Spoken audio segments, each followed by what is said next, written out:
doon sa baba, kaya hindi kaya. Kaya marami ng tubig, hindi makayanan kasi malakas ang hangin. Malakas ang hangin.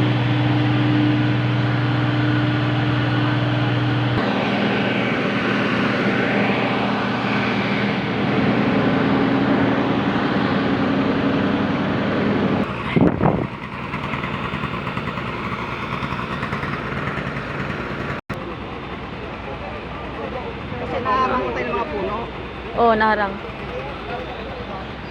Tapos nandun, tirada, kahoyan talaga, oh. Lakas ng hangin doon. Basa ko dyan. Pati ano, oh, madilim na dito sa sobrang usok, oh. Ano, ang dami na pala itong ano, bumbiro. Ang dami na pala tubig dito, makyat. Wala pa rin. Hindi pa rin humina. Ganun pa rin? Ang delikado, makyat na yung mga bumbiro sa bubong. Ganun pa rin, no? Yun, nakakatakot talaga doon. Dikit-dikit kasi ang bahay doon. Yan sa swimming pool? Doon banda pa po, no? Dikit-dikit ang bahay.